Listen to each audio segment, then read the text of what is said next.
Anak-anak zaman sekarang kalau ditanya tentang Nabi Muhammad pada nggak tahunya, banyak nggak tahunya. Boleh saya tanya dek satu pertanyaan aja. Mukjizat Nabi Muhammad Sallallahu Alaihi Wasallam selain Al-Quran, selain Isra Mi'raj. Ayo, selain Al-Quran, selain Isra Mi'raj. Ada yang bisa jawab? Selain membelah bulan, karena ada ayatnya dalam Al-Quran yang gak masyhur. Hah? Kan pada mikir-mikir kan, nanya ChatGPT ya? Nanya ChatGPT gak? Nah, karena kita kurang baca sirah. Makanya kalau disebut bagaimana caranya, kita kadang padahal nggak susah. Saya tuh kalau bulan Ramadan di pesantren ngadain pengajian sirah Nabi tiap sore. Subhanallah, itu anak-anak remaja, anak SMP, anak SMA itu pada bengong begini, semuanya khusyuk. Kalau pelajaran bahasa Arab ada yang garuk-garuk, ada yang selonjoran, ya kan, ada yang main-main, nggak serius. Giliran baca sirah Nabi, masya Allah itu semuanya. Kadang-kadang ada yang nangis mereka itu. Fitrah kita sebagai muslim nih disetting sama Allah sejak awal. Kita punya kerinduan sama Nabi Muhammad SAW. Anda tahu mujizat Nabi itu yang di antara mujizat Nabi yang barangkali sebagian kita nggak tahu. Haninul Jidha.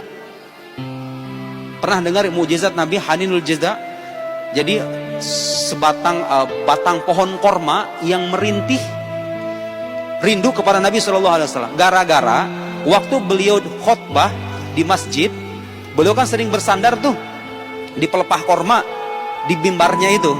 Nah, pas kemudian ada salah seorang sahabat menawarkan mimbar baru. Otomatis kalau mimbarnya direnov, ya kan, batang pohon korma ini tersingkirkan gitu loh. Itu riwayat hadis mutawatir, bukan dongeng. Sahabat semuanya mendengar rintihan batang pohon korma ini, pelepah korma ini. Mendengar rintihan tangisan dalam arti sesungguhnya. Lihat, orang zaman sekarang teraneh-aneh dengan cerita kayak begini ya. Masuk akal emang? Ya masuk akal lah. Apa yang mustahil? Allah Maha Kuasa kok, ya kan?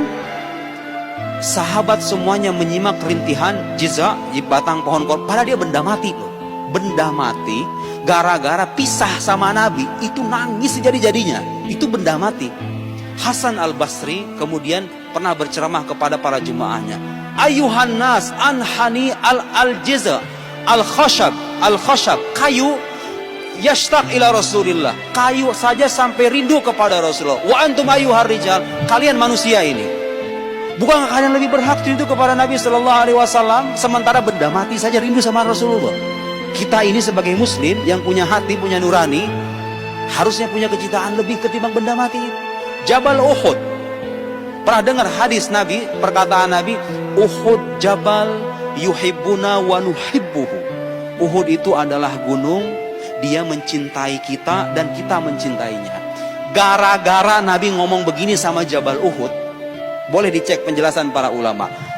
Gunung Uhud itu kelak menjadi salah satu gunung yang akan kita temukan di surga nanti. Termasuk jizah, termasuk batang pohon korma itu kelak akan ada di surga nanti. Benda mati itu. Gara-gara apa? Gara-gara punya kecintaan kepada Rasulullah Sallallahu Alaihi Wasallam. Makanya dek, kalau pengen terhindar dari kekufuran, terhindar dari kehidupan yang aneh, gegap gempita anak-anak remaja zaman sekarang, coba bangun rasa cinta, keterikatan emosional dengan Nabi Muhammad. Karena begini logikanya, kalau hati kita sudah tertanam cahaya kenabian, maksiat itu semuanya akan mental. Susah berbuat maksiat itu bagi orang yang dalam hatinya sudah tertanam cahaya kenabian.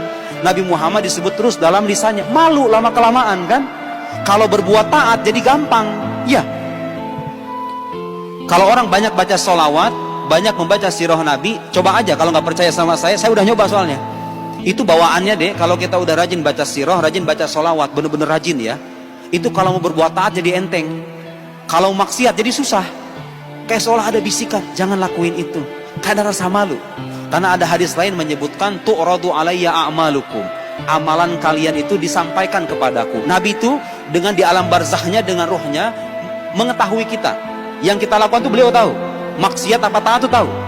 Tu'radu alayya amalukum in kanat khairan, kalau baik hamidullah, aku memuji Allah. Alhamdulillah umatku pada ngaji semuanya. Alhamdulillah umatku bersolat berjamaah. Wa in ra'aitu syarran, kalau aku melihat keburukan, istaghfartullaha lakum, aku meminta ampun kepada Allah untuk kalian. Jadi adek percaya atau tidak, sekarang itu kalau kita berbuat maksiat, Nabi itu istighfar buat kita. Saya mau nanya deh, kalau Nabi istighfar kira-kira ditolak gak sama Allah? Orang Islam harusnya punya kesadaran itu. Selalu terikat emosinya, terikat batinnya dengan Nabi Muhammad, supaya terhindar dari keburukan dan hidup dalam sinaran kebaikan. Caranya banyak baca sirah deh. Satu lagi apa? Mujalasatus solihin. Banyak bergaul dengan orang-orang soleh. Tanya teman kita siapa, bacaan kita apa, tontonan kita apa. Jangan heran kalau hidup saya kok gini-gini aja. Ya lihat bacaannya apa, tontonannya apa, temannya siapa. Oh orang ini mah lurus, sholat Jumaah, Masya Allah, berzikir, hidupnya lempeng-lempeng aja. Lihat deh temannya, biasanya orang-orang baik juga, ya kan? Cari lingkungan yang baik ya. Dekati teman-teman yang memang hidup dengan lingkungan yang baik, dan kita masuk ke sana.